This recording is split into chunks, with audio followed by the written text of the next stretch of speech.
Cuando ha habido un trauma, el cerebro queda en un mecanismo de supervivencia en estado de hiperalerta. Y eso conlleva que produzca diferentes tipos de trastornos.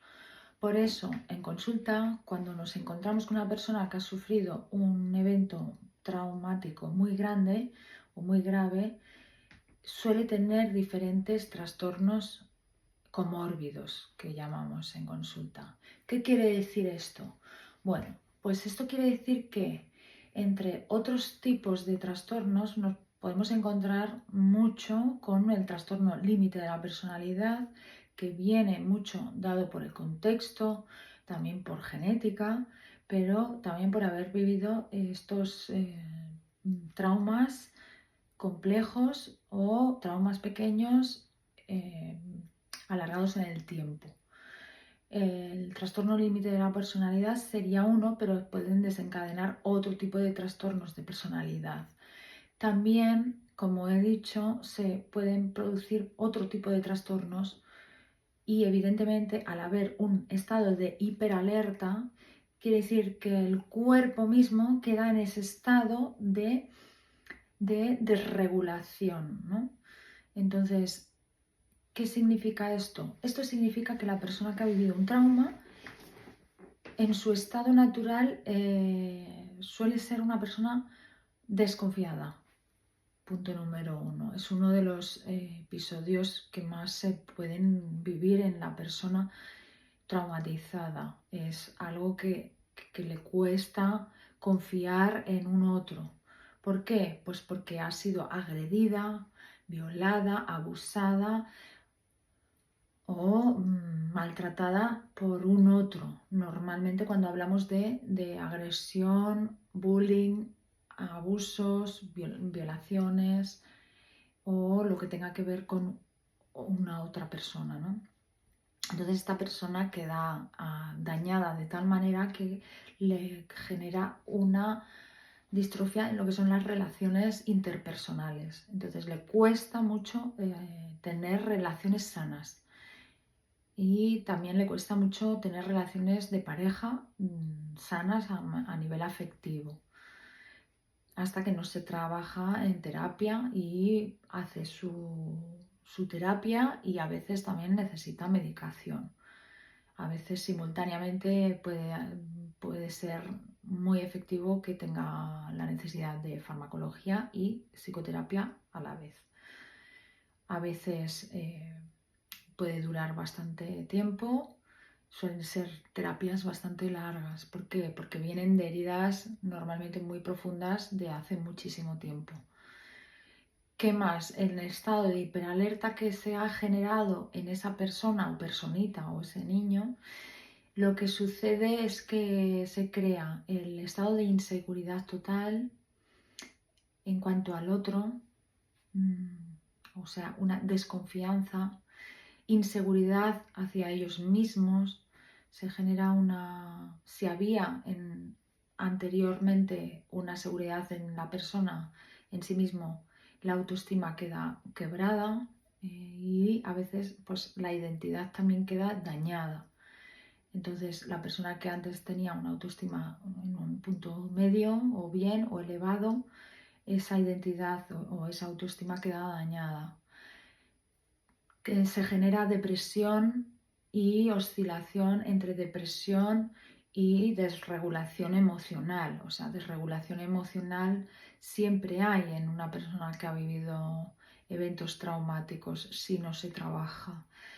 Después, como ya hemos dicho, también habría depresión, estados depresivos que pueden ser temporales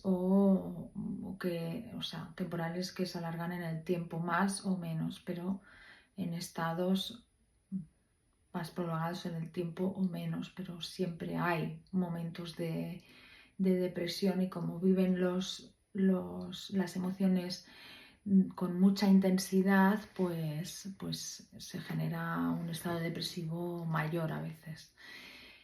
La ansiedad, evidentemente, al estar en un estado de hiperalerta, pues siempre pues, también es mayor la ansiedad que padecen estas personas.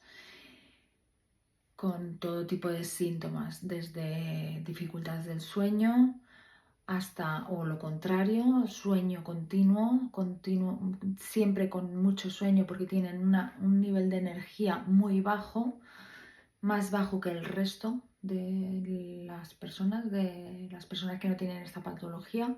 Entonces tienen un nivel de energía más bajo o tienen, por ejemplo, se suele dar bastantes trastornos por hiperactividad, es decir, déficit de atención los acompaña casi en la mayoría de las personas traumatizadas.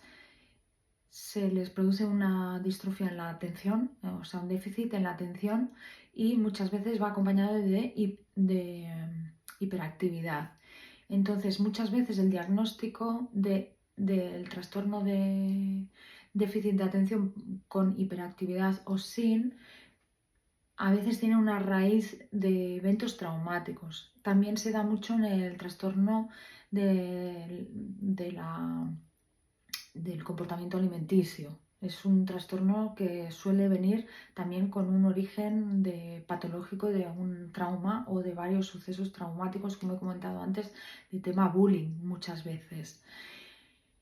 Entonces, es importante hacer un buen diagnóstico y hay pocos profesionales que están cualificados y especializados en trauma. Después, es muy elevado el nivel de impulsividad. Las personas que han vivido traumas o eventos traumáticos y que no han trabajado esa parte tienen una impulsividad muy grande. Puede ser simplemente oral, de no poder controlar la contestación, la respuesta, no dejar hablar al otro o interrumpir las conversaciones o no tolerar la espera, tiene que ser todo inmediato, ya para allá. No toleran el tiempo de espera, les produce muchísima ansiedad, mucha ansiedad. También tienen una sensación muchas veces constante o discontinua de vacío, una sensación como de vacío en el cuerpo. Eso es bastante típico de las personas con trastorno límite de la personalidad, esa sensación de vacío. No es depresión, no es ansiedad, es otro tipo de sensación. Es la sensación de no ser, de no tener cuerpo a veces, como de no notar ni siquiera los órganos, por ejemplo, vitales. Por eso también muchas veces se da la conducta de la alimentación, de la comida, de comer de manera compulsiva.